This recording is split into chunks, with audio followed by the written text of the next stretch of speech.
नमस्कार मित्रांनो, तर स्वागत आहे तुमचं सुबोध जाधव इंग्लिश सोल्युशन या यूट्यूब चॅनलवर. तर आज आपण बघणार आहोत इयत्ता 12वीचा पहिला चॅप्टर ॲन ॲस्ट्रॉलॉजर्स डे, जो लिहिला आहे R.K. नारायण यांची. ती एक स्टोरी आहे.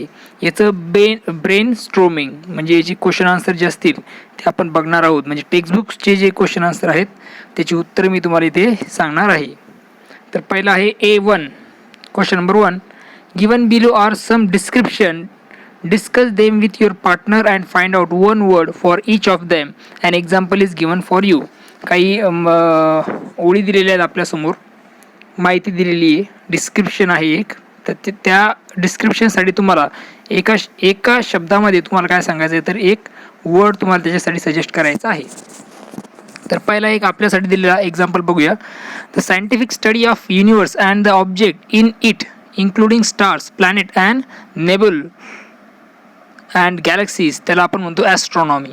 ओके, खगोलशास्त्र ज्याला म्हणतात, आहे की नाही, ज्यामध्ये युनिवर्सचा आणि त्याच्याशी रिलेटेड ऑब्जेक्ट्स जसं स्टार्स, प्लॅनेट्स, गॅलेक्सीज याचा अभ्यास केला जातो, त्याला ॲस्ट्रॉनॉमी असे म्हणतात.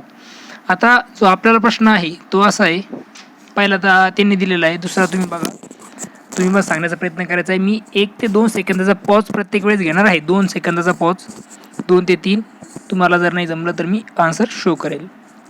The study of movements of the planets, sun, moon and star in the belief that these movements can have an influence on people's life. आता याच्यामध्ये दिसतं की study of movement of planets, जी स्टडी होते, movement होते अर्थची, ती सन, moon, stars, एक नाही, यांचा सर्वांचा मानवावर परिणाम होतो, याचा जशात अभ्यास केला जातो त्याला काय म्हणतात, तर याचा आन्सर आहे astrology. Question number 3. A prediction of what will happen in the future, त्याला म्हणतात प्रोफेट, फॉर्च्यून टेलर किंवा मग ऑरॅकल. म्हणजे जे प्रेडिक्शन करतात, भविष्य सांगतात, फ्युचर सांगतात, त्यांना प्रॉफिट असं म्हणतात, आहे की नाही, किंवा ॲस्ट्रॉलॉजर सुद्धा आपण म्हणू शकतो, काही अडचण नाही, फॉर्च्यून टेलर किंवा मग ऑरॅकल. नंबर 4. ऑर-डी, scientific discipline that studies mental states and process and behaviour in humans and other animals. म्हणजे scientific discipline that studies mental state, आपलं मेंटल स्टेट म्हणजे आपली, त्याला काय म्हणतो आपण थोडक्यात, मेंटल स्टेट म्हणजे अशी गोष्ट की जी मेंटल स्टेटची स्टडी करते, मानसिक जो काही अवस्था आहे त्यांचा अभ्यास त्यातून केला जातो. अँड पजेसेस अँड बिहेवियर, आणि त्यामधून मानवी मेंटल स्टेटचा पण बिहेवियर, ह्युमन बिहेवियरचा पण अभ्यास केला जातो, त्याला म्हणतात psychology. Psychology is the answer. In the story, question number 2, in the story we are told that the town hall park was a remarkable place in many ways for an astrologer to build his business. आपण स्टोरीमध्ये बघितलं की town hall park जो आहे तो खूप महत्त्वाचा भाग आहे की नाही, way for astrologer to build his business, कोणासाठी, तर ॲस्ट्रॉलॉजरसाठी, जेणेकरून तो त्याचा बिझनेस चांगला रन करू शकेल. Discuss it in group and list the exceptional qualities, तर आता तुम्हाला ग्रुप डिस्कस करून त्या क्वालिटीज सांगायच्या आहेत की ज्याच्यामुळे आपण म्हणू शकतो की टाउन हॉल पार्क हा कसा आहे, तर एक रिमार्केबल किंवा इम्पॉर्टंट प्लेस आहे. तर एक्झाम्पल त्यांनी दिलेलं आहे सुरुवाती एक म्हणजे सर्जिंग क्राऊड, म्हणजे खूप गर्दी तिथे असते, हा पहिला मुद्दा. त्याच्यावर आपण म्हणू शकतो की बा ॲस्ट्रॉलॉजर तिथे चांगला बिझनेस करू शकतो, कारण गर्दी जास्त असते. तर आता याचा आन्सर असा आहे, पॉईंट्समध्ये आपण ते कॅरी केलेले आहेत. अ व्हरायटी ऑफ ट्रेड्स अँड ऑक्युपेशन्स, खूप जास्त प्रमाणात ट्रेड्स आणि ऑक्युपेशन्स तिथे चालतात. व्यवसाय ज्याला आपण म्हणतो की दुकानदारी, ही खूप जास्त प्रमाणात चालते, व्यापार आणि व्यवसाय जास्त चालतात. नंबर 3 और C, an auctioneer of cheap cloth created enough din to attract the whole town, जे की ऑक्शनर आहेत होलसेलमध्ये, जे की कमी रेटमध्ये जे काय करतात, कपडे काय करतात, तर विकण्याचं काम करतात. त्याच्या आवाजामुळे तर काय होतं, तर अट्रॅक्ट द होल टाउन, त्या होल टाउनला तर काय केलं जातं, तर त्या रोडवर अट्रॅक्ट करण्याचं काम होतं. कारण कमी रेटमध्ये कपडे मिळत आहेत तर डेफिनेटली त्या टाउनचे लोक तिथेच काय करतात, तर जास्त परचेस करण्यासाठी येतात. Vociferousness of a vendor of fried groundnut. आणि जो काही फ्राईड ग्राउंडनटवाला आहे व्यापारी किंवा दुकानदार, त्याचा आवाज सुद्धा खूप मोठा गोंगाट तो करतो किंवा मग खूप आवाज त्याचा असतो, त्यामुळे सुद्धा लोक तिथे अट्रॅक्ट होतात. Number E, it does not have the benefit of municipal lighting. The place was lit up by shop lights. आता तिथे कुठल्या प्रकारचं म्युनिसिपल लाइटनिंग नाही आहे, त्याचं बेनिफिट नाही आहे, म्हणजे अंधार असतो. ओके, परंतु तिथे काय आहे तर जो प्लेस आहे तो लिटअप, म्हणजे तिथे उजाड आहे कशाचा, जे काही शॉप्स आहेत तिथे अवेलेबल, त्या सगळ्या शॉपचा लाईट तिथे काय आहे तर अवेलेबल असतो. किंवा प्रत्येक शॉप हा स्वतःचा लाईटच तिथे, प्रत्येक शॉपमध्ये स्वतःचीच लाईटनिंग आहे, असं कुठली म्युनिसिपल लाईटनिंग तिथे अवेलेबल नाही.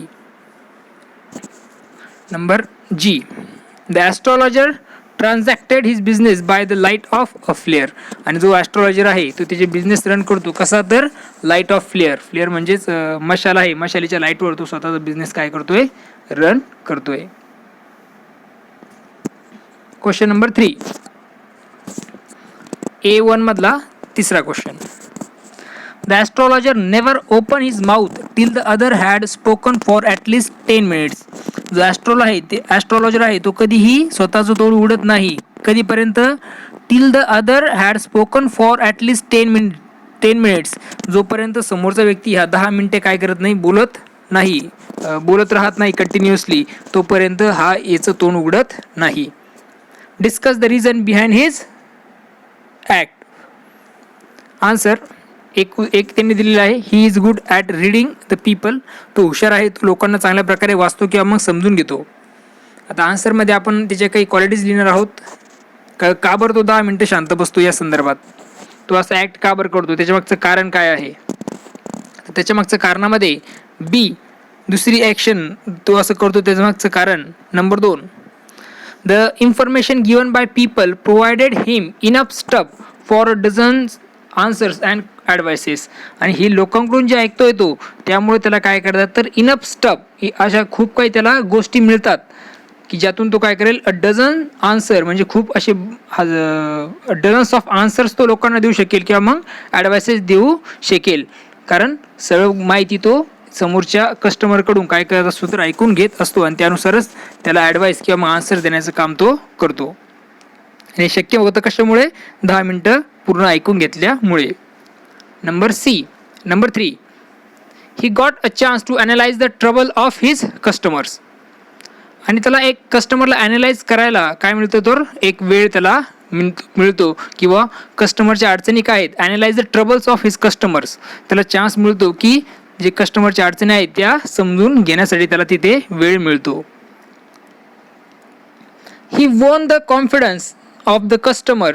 आणि त्यामुळे तो काय करतोय तर या गोष्टीमुळे 10 मिनिटामुळे तो काय करतो तर कस्टमरचा कॉन्फिडन्स सुद्धा जिंकून घेतो.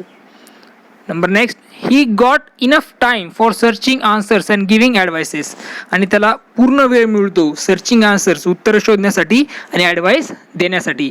कारण 10 मिनिटं समोरचा बोलतोय म्हणजे तो त्याच्याबद्दल सांगतोय, आणि याच्यावरूनच हा समजून घेतो की याला ॲडवाइस काय द्यायची आहे किंवा मग याचे प्रश्न काय असू शकतील.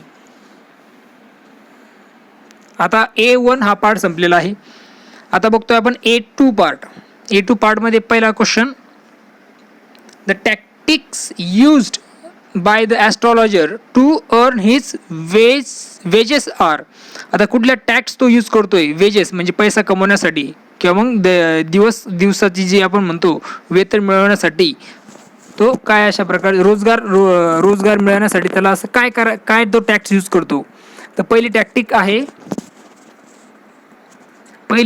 आपल्याला सांगता येईल, म्हणजे ती त्यांनी दिलेली आहे, ॲनालिसिस ऑफ ह्युमन ट्रबल्स. सुरुवातीला लोकांच्या अडचणी समजून घेणे, ही पहिली तिची टॅक्ट आहे, युक्ती ज्याला आपण म्हणू शकतो. नंबर 2 आन्सरमध्ये बघा, आता a good presence of mind, experience and perception.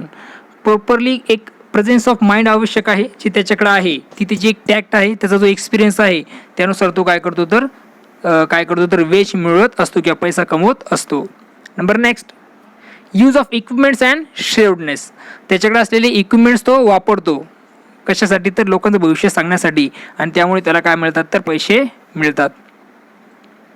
Comment on the customers nature. आणि customers nature, affairs, efforts and fate. आणि त्याला कमेंट करायचं आहे कशावर? कस्टमरच्या नेचर्सवर, त्याच्या घटनेवर, एफर्ट्सवर, तो करतो केलेले तो जे प्रयत्न करतो त्याच्यावर, तसेच त्याच्या नशिबावर याला कमेंट्स करायच्या आहेत. आणि यामुळे सुद्धा त्याला काय होतात तर पैसे मिळतात. आणि तो स्पेशली त्या गोष्टीवरच काय करतो तर बोलत असतो. Creation of fear in the mind of the customer. कस्टमरच्या माइंडमध्ये भीती निर्माण करणे हा एक पुढचा प्रकार आपला सांगता येईल. Number E, use of general statements to endear the customers and win their heart. Use general statements, असे जनरल स्टेटमेंट यूज करायचे आणि त्यातून काय करायचं तर कस्टमरचं मन जिंकून घ्यायचं. हे अशा प्रकारच्या टॅक्स तो वापरत आहे. कशासाठी तर रोजगार मिळवण्यासाठी किंवा मग टॅक्स पैसे कमवण्यासाठी तो या गोष्टी वापरतो. आता 8 मधला दुसरा क्वेश्चन आहे बघा. An astrologer's appearance help to create an impression on his clients. Complete the following. An astrologer's appearance helps to create an impression on his client. आता जे काही ॲपियरन्स आहे कोणाचं? ॲस्ट्रॉलॉजरचं, ज्यामुळे एक इम्प्रेशन तयार होतं कशावर? क्लायंट्सवर किंवा त्या कस्टमर्सवर, ज्यामुळे त्या ॲपियरन्समुळे जे काही क्लायंट्स असतील किंवा लोक असतील, पीपल असतील त्या टाऊनचे, ते त्याच्याकडे भविष्य विचारण्यासाठी जातात. तर कशा प्रकारचं त्याचं गेटअप आहे ते बघूया आपण. Complete the following. एक दिलेलं आहे त्यांनी, the turban on his head. त्याच्या डोक्यावर एक टर्बन म्हणजे पगडी असते. आन्सरमध्ये आणखीन घेऊ शकतो आपण. Sacred ash and vermilion on forehead. त्याच्या याच्यावर कपाळावर असे एक वर्मिलियन किंवा मग ॲश राख ही त्यांनी लावलेली असते. Dark whiskers, sparkling eyes, dark moustache. Sparkling चमकदार असे डोळे, डार्क मस्टॅच म्हणजे मिशा दाढी हे कशा एकदम डार्क अशा कलरच्या. आणि अदर इक्विपमेंट्स म्हणजे इतरही इक्विपमेंट्स त्याच्याकडं होते आणि त्याचा तो वापर करायचा. त्यामध्ये मग ते क्लोथ्स वगैरे तो वापरायचा ज्याच्यावर खूप अशी डिझाईन केलेली होती किंवा मग अननोन अशा गोष्टी, डिफिकल्ट अशा गोष्टी ज्या आपल्याला समजणार नाही, ते इक्विपमेंट्स तो वापरायचा. नंबर 3, A2 मधला तिसरा question. Read the following sentences and choose the correct one. आता याच्यातून आपलं एक करेक्ट वन आन्सर शोधायचं आहे. बघूया, तुम्ही सांगण्याचा प्रयत्न करा. 1 सेकंद किंवा 2 सेकंद मी पॉज करणार. Number 1, the astrologer says that if Nayak does not leave his village again he would. आता ॲस्ट्रॉलॉजरने सांगितलं की if Nayak does not leave his village again he would. जर नायक जर वापस गेला नाही त्याच्या घराकडे तर त्याला काय फेस करावा लागेल किंवा मग त्याला काय अडचणी येऊ शकतात. He would. Number 1, return the money, face danger. Number 3, go back home and stop looking for the man who tried to kill him, not find the killer. सांगा. Okay, correct. फेस डेंजर, तुला डेंजरमध्ये जावं लागेल. Number B, according to the narrator, the astrologer success in his profession is primarily due to number 1 luck, number 2 the bargain he drives, his appearance, number 3 his understanding of people. According to the narrator, आता प्रश्न असा आहे की नॅरेटरच्या मतानुसार the astrologer's success in his profession, astrologer त्याच्या प्रोफेशनमध्ये successful आहे, त्याच्यामागचं कारण नंबर 1 लक, निश्चितच नाही आहे. Number 2 the bargain he drives, bargain करतो तो, ते पण नाही. हिज ॲपिअरन्स, ते सुद्धा नाही. His understanding of people is the correct reason. म्हणजे 4थ्या नंबरचं छेद काय आहे तर करेक्ट आन्सर आपला सांगता येईल. हिज अंडरस्टँडिंग ऑफ पीपल हे बरोबर आन्सर आहे. Number C, the story suggest that the astrologer comment and observations please people buy. जे स्टोरी सजेस्ट, ही स्टोरी काय सजेस्ट करते की the astrologer's comment and observation please people buy. लोकांना ही ॲस्ट्रॉलॉजी स्टोरी आहे ती काय सजेस्ट करते की ॲस्ट्रॉलॉजर कमेंट, ॲस्ट्रॉलॉजरचे जे कमेंट्स असतील किंवा ऑब्झर्वेशन असेल ते लोकांना आनंदित करतात. By promising them success and good fortune. तो लोकांना प्रॉमिस करतो सक्सेस आणि गुड फॉर्च्यूनसाठी. Number 2, proving as time passes to have been true. Number 3 दुसरं सुद्धा नाही आहे. Number 3 flattering them or supporting their own. Number 4 helping them to learn to solve their own problems. Number 3 हे बरोबर उत्तर आहे, कारण तो फ्लॅटरी म्हणजे खोटी स्तुती करतो लोकांची. Supporting their own. Number D, question number D, Guru Nayak consults the astrologer because he wants to. आता याचा आन्सर काय असू शकतं बघा. नंबर 1 निश्चितच नाही, अंडरस्टँडिंग द पास्ट नाहीच. गुरु नायक काबर त्यांनी कन्सल्ट केलं ॲस्ट्रॉलॉजर सोबत. Number 2 find out who the astrologer is, हे पण नाही. Make some money through a बेट, हे पण नाही. नंबर 4चं आहे तेच त्याचा आन्सर आहे, ते म्हणजे get the answer to a specific question. त्याला स्पेसिफिक क्वेश्चनचे स्पेसिफिक आन्सर पाहिजे होते. Number next, Guru Nayak is looking for the man who tried to kill him. Guru Nayak is looking for the man who tried to kill him. जो गुरु नायक आहे तो त्या व्यक्तीला शोधत होता ज्याने त्याला मारण्याचा प्रयत्न केला. कशासाठी शोधत होता तर बघा, टू टेक रिवेंज. बरोबर, हेच पहिलं त्याचं उत्तर आहे, टू टेक रिवेंज. बाकी तीनही ते बरोबर नाहीत, कारण तो ॲपॉलॉजीसाठी भेटत नाही किंवा मग एक्सप्लेनेशनसाठी नाही, आणि त्याला प्रूव्ह पण करायचं नाही काही, तर म्हणजे तो रिवेंजसाठीच त्याला शोधत होता. Answer to take revenge. F, the astrologer remark makes Guru Nayak feel all of the following. Relief, suspicious, impressed, disappointed. Suspicious is the correct answer. G, reactions of the astrologer's wife to his news suggest that she was unaware his past. Reaction of astrologer's wife. ॲस्ट्रॉलॉजरच्या वाईफचं reaction काय होतं. To his news suggest that, तिने ज्यावेळेस त्याचं सत्य सांगितलं किंवा न्यूज त्याला सांगितली तर तिचं रिॲक्शन काय होतं, तर तिचं रिॲक्शन काय होतं. She was unaware of his past. तिला त्याच्या पास्टबद्दल काहीही माहिती नव्हती. हेच त्याचं करेक्ट आन्सर सांगता येईल. Question number 4, read the following sentences and find out true false sentences. Correct the false sentence. True false आहे. Number 1, the astrologer gave a correct prediction to the client about his past, that he was stabbed, thrown into a well and left for death. आता ॲस्ट्रॉलॉजरनी correct prediction सांगितलं त्या क्लायंटचं, गुरु नायकचं, की त्याला पास्टमध्ये काय झालं होतं, तर स्टॅब, चाकू मारला गेला होता आणि त्याला एका वेलमध्ये टाकून देण्यात आलं होतं. अँड लेफ्ट फॉर डेथ, त्या विहिरीत टाकण्यात आलं. कशासाठी, तर मरण्यासाठीच त्याला तिथं सोडून देण्यात आलं होतं. बरोबर आहे, म्हणजे true. Number 2,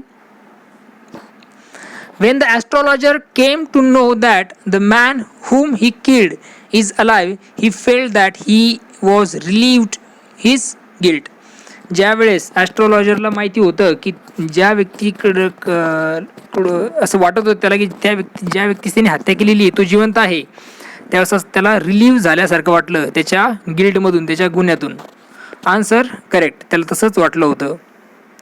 number C, the astrologer tried to back out of the deal and talked about the client's past. Answer false, कारण the astrologer demanded more money to tell about the client's past. Astrologer काय करायचं, तर खूप जास्त पैसे घ्यायचा त्या क्लायंटचे past सांगण्यासाठी घेत होता. The astrologer rescued himself from Guru Nayak's revenge. गुरु नायक पासून तो रेस्क्यू झाला किंवा वाचला, सुटला. बरोबर आहे का? येस, ट्रू, तो निश्चितच सुटलेला होता. The moral of the story is, स्टोरीचं मॉरल आहे की we must be responsible about what we have done. जे काही आपण केलं आहे त्याबद्दल आपण रिस्पॉन्सिबल असलं पाहिजेत. And should not run away from our mistake. आपण आपल्या मिस्टेक्सपासून पळून जाता कामा नये. इट्स अ ट्रू, कारण तो पळून जात नाही तर तो त्याचा प्रॉब्लेम काय करतो, सॉल्व करतो. म्हणजे त्या गुरु नायकला तो तशा प्रकारे कन्व्हिन्स करतो की त्याला ते पटलं पाहिजेत. म्हणजे स्वतःच्या प्रॉब्लेम्सपासून काय व्हायचं नाही तर रिस्पॉन्सिबिलिटीपासून पळून न जाता त्याला फेस करायचं आहे. Question number 5, the astrologer has change his appearance and his persona when he arrived in the city give specific reason. आता त्याचा अपीअरन्स आणि त्याचा पर्सोना चेंज करण्यामागचं कारण काय आहे, ज्यावेळेस तो या सिटीमध्ये आला त्याचं रिझन्स तुम्हाला सांगायचं आहे. उत्तर answer, when astrologer was a silly youngster he quarrelled with Guru Nayak and tried to kill him in the wrath. ज्यावेळेस तो यंग होता त्यावेळेस त्यांनी रागाच्या भरात काय केलं तर गुरु नायकला मारण्याचा प्रयत्न केला. ही thought that he had murdered गुरु नायक. त्याला वाटलं की त्यांनी काय केलं तर गुरु नायकचा मर्डर केला. So he left the village and settle in the distance city where no one was familiar with him. त्यामुळे त्यांनी गाव सोडलं आणि तो शेजारच्याच दूरच्या सिटीमध्ये जाऊन सेटल झाला की जिथे त्याला कोणी ओळखत नव्हतं. He change his attire and also change the complete appearance and persona so that no one could recognise him and his offence or killing Guru Nayak would not be reveal. He change his attire, त्यांनी त्याचं complete appearance काय करून टाकलं तर change करून टाकलं आणि त्याच्यामुळे काय झालं तर अपीअरन्समुळे किंवा पर्सोनामुळे त्याला कोणी ओळखू शकलं नाही. And his offence of killing Guru Nayak would not be reveal. आणि त्यांनी जे काही गुन्हा केलेला आहे गुरु नायकला मारण्याचा तो सुद्धा तसाच राहिला किंवा मग तो ओपन झाला नाही. Question number 6. The darkness load that was inside the astrologer has disappeared. Through this sentence, explain the significance of the title Astrologer's Day. The darkness load that was inside the astrologer has disappeared. जे काही काळं किंवा मग जे काही दुःख ॲस्ट्रॉलॉजरच्या मनात होतं, जो काही गुन्हा त्याच्या मनात होता की त्यांनी केलेला आहे. थ्रू दिस सेंटेन्स, या sentence through explain the significance, या सेंटेन्स थ्रू तुम्हाला एक्सप्लेन करायचं आहे या पाठाचं टायटल ते म्हणजे कुठलं, an astrologer's day. Answer, an astrologer was living under the burden of thought that he had murdered a man in his life. Astrologer हा कायम बर्डन खाली राहायचा आणि तो कायम विचार करायचा की तिने काय केलं तर एका माणसाचा मर्डर केला होता. But one day he saw a stranger before हिम. त्यांनी त्याच्या समोर एक व्यक्ती बघितला. He identified him that he is Gurunayak. आणि त्याला ओळखलं की तो गुरुनायक आहे. वेन ही सॉ गुरुनायक, ज्यावेळेस त्यांनी गुरुनायकला बघितलं, वॉज अलाइव्ह, तो जिवंत आहे. ही बिकेम टेन्शन फ्री, तो टेन्शन फ्री झाला.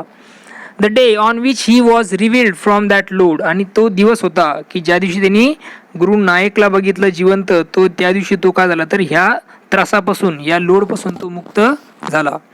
Was a special day for him. आणि तो दिवस त्याच्यासाठी स्पेशल होता. So that day is called an astrologer day. त्यामुळं त्या दिवसाला काय म्हणतात, ॲन ॲस्ट्रॉलॉजर डे असं म्हणतात. Number 7. The astrologer feels relieved that the guru is not dead as it revealed the great burden from him. Critically justify the statement and explain it. The astrologer felt relieved that guru is not dead. ज्यावेळेस ॲस्ट्रॉलॉजरला जाणीव झाली किंवा माहीत झालं की गुरु मेलेला नाही, as it reveal a great burden, त्यामुळे त्याचं काय झालं तर रिलीव्ह अ ग्रेट बर्डन, त्यामुळे त्याच्यावरचं जो काही बर्डन आहे ते पूर्णतः निघून गेलं. फ्रॉम हिम, त्याच्या डोक्यावर जो असलेला बोजा असेल तो कमी झाला. क्रिटिकली जस्टिफाय द स्टेटमेंट, काय करा त्या स्टेटमेंटला जस्टिफाय करा आणि एक्सप्लेन करा. Answer, an astrologer was living under the load of thought. Astrologer आहे तो कशाच्या विचाराखाली दबलेला होता. That he had murdered Gurunayak, तिने गुरुनायकचा मर्डर केला होता. So he felt himself guilty, तो स्वतःला गिल्टी समजायचा, गुन्हेगार समजायचा. But one day when he saw Guru Nayak before him alive, ज्यावेळेस त्यांनी त्याच्यासमोर एक दिवशी गुरु नायकला जिवंत बघितलं, he felt relieved from the burden of that thought, means he was not dead. त्यामुळे त्याला त्याला अशी जाणीव झाली की तो आता गुन्हेगार नाही, त्या बर्डनपासून तो मुक्त झाला. ही वॉज नॉट डेड. आणि त्याला असं त्याला वाटलं, त्याला असं कळालं की आता तो गुन्हेगार नाही, कारण गुरु नानक मेलेला नव्हता. क्वेश्चन नंबर 8 बघा काय. The astrologer wins get the sympathy of criticism of the readers at the end. जे क्रिटिक्स आहेत किंवा रीडर्स आहेत त्यांच्यापासून ॲस्ट्रॉलॉजरला काय मिळते तर शेवटी संपत्ती मिळते. Express your opinion with the support of the main story. तर ह्या गोष्टीला तुम्हाला काय करायचं, तुमचे ओपिनियन तुम्हाला याच्याबद्दल द्यायचे आहेत with the support of main स्टोरीचा सपोर्ट घेऊन. आन्सर काय सांगता येईल बघा. The astrologer gets the sympathy of the readers because he was guilty of his deed and wanted to get away from it. The astrologer gets the sympathy of the readers. ॲस्ट्रॉलॉजरला काय मिळाली, sympathy मिळाली readers पासून, कारण he was guilty of his deed and wanted to get away from it. तो काय होता, गुन्हेगार होता त्याच्या कृत्यासाठी आणि वॉन्टेड टू गेट अवे, आणि त्याला याच्यापासून कुठेतरी दूर जायचं होतं. His smartness and trick of his trade had saved him. तिने जे काही काम केलं त्याचा स्मार्टनेस, त्याची ट्रिक, ह्या गोष्टीमुळे तो काय झाला तर ह्या गोष्टीपासून सेव्ह झाला. फ्रॉम हिज पास्ट क्राईम जे काही त्यांनी पास्टमध्ये क्राईम केले त्यापासून तो बचावला गेला. He had accepted his mistake and already started living a new life. तिने तिची मिस्टेक ॲक्सेप्ट केली आणि नवीन जीवन जगायला सुरुवात केली होती. Acceptance of mistake is great quality which is difficult to find. Acceptance ही खूप ॲक्सेप्टन्स ऑफ मिस्टेक, चुकीला मान्य करणे ही खूप मोठं क्वालिटी आहे आणि हे खूप अवघड आहे की ते अशा लोक आपल्याला मिळावेत की अशी गोष्ट आपल्याला दिसावी. His perception, presence of mind, त्याची परसेप्शन असेल, त्याचं प्रेझेन्स ऑफ माइंड असेल, सेल्फ कॉन्फिडन्स असेल त्याच्यातला, आणि श्रेवडनेस, हेल्प हिम, त्याचा चतुरपणा असेल, त्यांनी काय केलं तर त्याला सेव्ह केलं या सर्व प्रॉब्लेम्सपासून. He had learn a lesson, hence astrologer got sympathy from the leader. आणि अशा प्रकारे आपल्याला दिसतं की त्याला ॲस्ट्रॉलॉजरला काय मिळालेली होती तर रीडर्सपासून, जे वाचनकर्ते आहेत त्याच्यापासून सिम्पॅथी मिळालेली होती. If we have to eradicate the superstition and others ill practices from our society, what steps would you like to suggest? तुम्ही कुठल्या प्रकारच्या स्टेप्स घेणार जर तुम्हाला असं वाटतंय की सुपरस्टिशन सारख्या किंवा इल प्रॅक्टिस सारख्या ज्या गोष्टी असतील त्या सोसायटीतून इरॅडिकेट म्हणजे निर्मूलन करणं, काढून टाकणं, रिमूव्ह करायचे असतील तर काही सजेशन्स तुम्ही द्या. तर आपण काय सजेशन देऊ शकतो बघा. आन्सरमध्ये I would like to suggest following steps to eradicate the superstition and other ill practices from our society. मला काही खाली दिलेल्या सजेशन्स मला द्यायचे आहे या गोष्टी निर्मूलन म्हणजे अंधश्रद्धा निर्मूलन करण्यासाठी किंवा मग इल प्रॅक्टिस किंवा मग जे काही चुकीच्या गोष्टी करतात लोक त्याच्यासाठी. तर number 1, I will make the people aware of the things which are good and which are bad for our development. मी लोकांना काय करेल तर अवेअर करेल कुठली गोष्ट चांगली आहे आणि कुठली गोष्ट वाईट आहे आपल्या डेव्हलपमेंटसाठी, आणि पूर्णतः कॉन्सन्ट्रेट करेल कशावर तर डेव्हलपमेंट ऑफ आवर सोसायटी, आपल्या सोसायटीच्या डेव्हलपमेंटसाठी. B, I will tell them about the ill effects of the superstition on our health. मी त्यांना सांगेल की त्याचे काय वाईट परिणाम होतात, सुपरस्टिशसचे काय वाईट परिणाम होतात आपल्या हेल्थवर, हे मी लोकांना सांगेल. I will try to develop the scientific view in the people. मी प्रयत्न करेल लोकांमध्ये सायंटिफिक व्ह्यू, वैज्ञानिक दृष्टिकोन निर्माण करण्याचा मी प्रयत्न करेल. I will also tell them how common persons are deceived under the name of blind belief by some so called sadhus. मी लोकांना सांगेल की हे जे की साधू असतात ते कसे सर्वसाधारण लोकांना काय करतात तर फसवतात, याचं मी त्यांना मी सांगेल, सर्व लोकांना मी सांगेल. I will also tell the people not to believe in unknown persons who comes to your door step. मी लोकांना सांगेल की अशा लोकांवर भरोसा ठेवू नका की जे लोक तुमच्या डोरवर येतात आणि सांगतात to make double the money and ornaments, आणि जे तुम्हाला सांगतात की तुमचे पैसे आणि तुमचे ऑर्नामेंट्स असतील ते आम्ही डबल करून देतो. I will take the help of organizations who are working in the field of eradication of superstition. मी निश्चितच त्या ऑर्गनायझेशनला मदत करेल की जी ऑर्गनायझेशन काय करते, इरॅडिकेशन ऑफ सुपरस्टिशन, जी अंधश्रद्धा निर्मूलन करते त्या संस्थेला मी मदत करेल. These organizations will arrange programs to show the ill impacts of superstitions. कारण हे लोक जे असतात ते प्रोग्राम्स बनवतात कशावर तर जे काही वाईट परिणाम आहेत सुपरस्टिशनचे त्यासाठी. I will try to develop scientific thinking within common people through practical experience, etc. Question number 10. In the story, astrologer has a great listening power. Listening helps in developing good relations with people. Express your opinion. Listening का बरं महत्त्वाचं आहे हे तुम्ही तुमच्या मताने सांगायचं आहे. या स्टोरीच्या माध्यमातून तुम्ही ते शिकला असालच. तर आन्सर काय लिहू शकतो बघा आपण. Yes, listening help in developing good relations with people. लिसनिंगमुळं तुम्ही चांगल्या प्रकारचे रिलेशन्स हे बनवू शकता. कोणासोबत? तर लोकांसोबत. नंबर 1 त्यामध्ये, इफ वी लिसन केअरफुली, जर आपण काळजीपूर्वक ऐकतो आहोत, what the peoples before you telling, जर समोरचा व्यक्ती तुम्हाला सांगत आहे, शी विल रिस्पेक्ट अस, तर ती व्यक्ती आपला रिस्पेक्ट करेल. जर तुम्ही व्यवस्थित ऐकताय आहे एखाद्याचं बोलणं, तर निश्चितच ती व्यक्ती काय करेल? तुमची रिस्पेक्ट करेल. B, if we listen someone's agony, we can console him her, it help us to build good relationship. एखाद्याची पीडा जर आपण ऐकून घेत असोल आणि त्याला जर आपण आधार देत असतो तर it help us to build good relationship, त्यामुळे आपले चांगले रिलेशन्स त्या व्यक्तीसोबत होतात. Listening also help us to sort out the misunderstanding. लिसनिंगमुळे मिसअंडरस्टँडिंगला आपण काय करू शकतो? तर सॉर्ट आउट करू शकतो. Listening is skill which helps one to communicate successfully. लिसनिंगमुळे तुम्ही चांगल्या प्रकारे समोरच्या सोबत वार्तालाप करू शकता, कम्युनिकेशन करू शकता. If we don't listen others, speak to the people all the time. जर तुम्ही काय करू शकत नाही, ऐकू शकत नाही, if we don't listen others, आपण इतरांचं ऐकू शकत नाही, and speak to the peoples all the time, आणि लोकांना आपण कंटिन्युअसली बोलत असू, दे गॉट बोर्ड, ते काय होतात? बोर होतात. अँड ट्राय टू अवॉइड अस, आणि आपल्याला अवॉइड करण्याचा प्रयत्न करतात, विच अफेक्ट्स द रिलेशन्स, आणि यामुळे आपले रिलेशन्स काय होतात? तर खराब होऊ शकतात. A good listener is always alert and can जज things in correct perspective. A good listener is always alert. जो गुड लिसनर असतो तो नेहमी अलर्ट असतो आणि कॅन जज थिंग्स, आणि तो थिंग्स ज्या असतील त्या करेक्टली जज करू शकतो. Such person take proper steps to maintain the relationship. आणि हेच लोक काय करू शकतात? तर चांगल्या प्रकारे स्टेप घेऊ शकतात रिलेशनशिप मेंटेन करण्यासाठी. A3 आपण सेक्शनकडे येतोय. खूप मोठी अशी एक्झरसाइज आहे, brain storming. A3:1 in the story following characters reveal their qualities through words and action.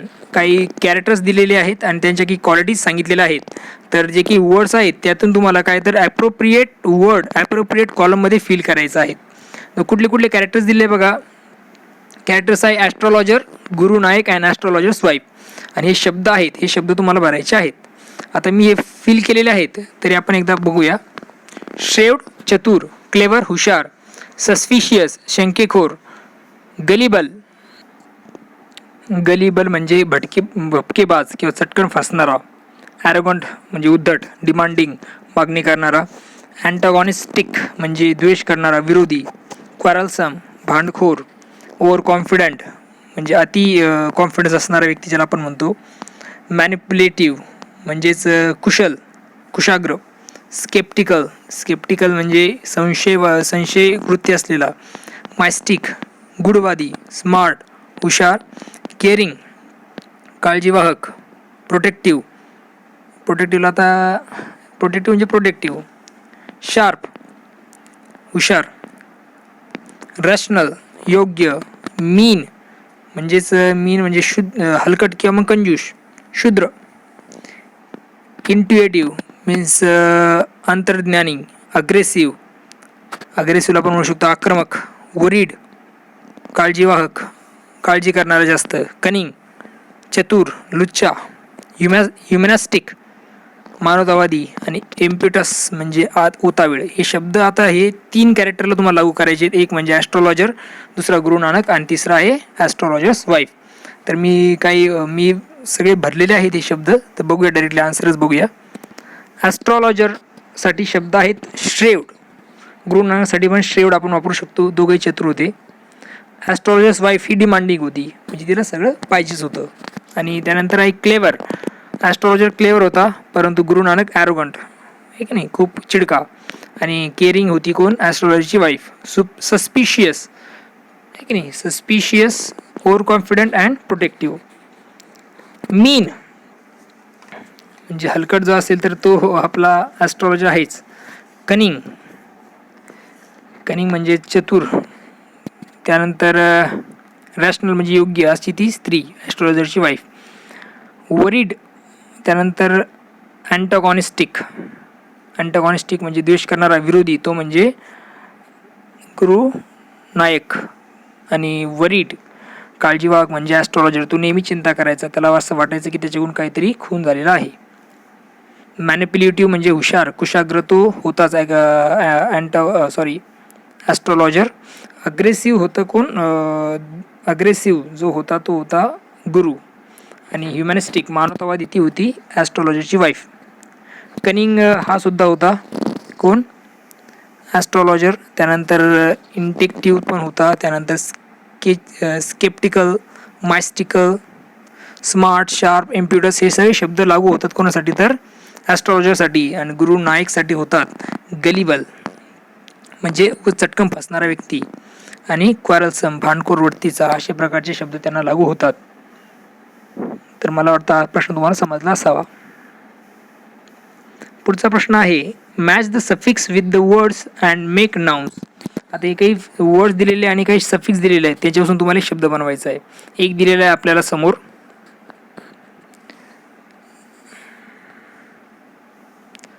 Auction able, त्याच्यापासून शब्द ऑक्शनियर.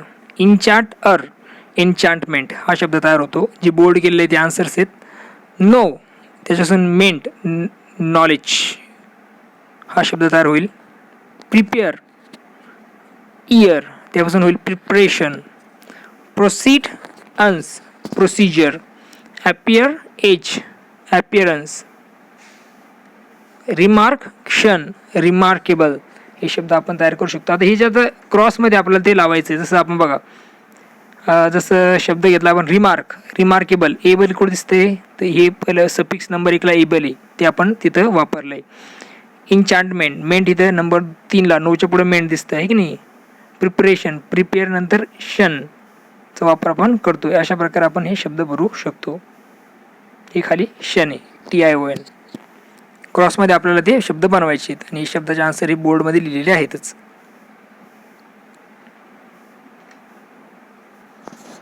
एक शेवटचा प्रश्न घेऊया. In the story many Indian words are used. Cowrie shell, this is an example of code mixing. Find out other such words from the story and write them down. आता हे शब्द शोधायचे आहेत. डायरेक्टली आन्सर मी लिहिलेला आहेच. Raja's delicacy, Bombay ice cream, Delhi almond, 3 pies, 8 annas, half annas, jutka driver, lit a cheroot. That is these words we can see that in the story. आता जे काही आहे ते आपण सेकंड पार्टमध्ये बघूया. राहिलेले जे प्रश्न असतील ते ग्रामरचा सेक्शन मोस्टली त्यामध्ये आहे, तर तो आपण नंतर बघूया. तर सगळ्यात महत्त्वाचं म्हणजे आपल्याला विसरायचं नाही आहे चॅनल सबस्क्राईब करण्यासाठी. Don't forget to subscribe channel. Okay, लक्षात ठेवा, like, share, comment and subscribe. Thank you and take care.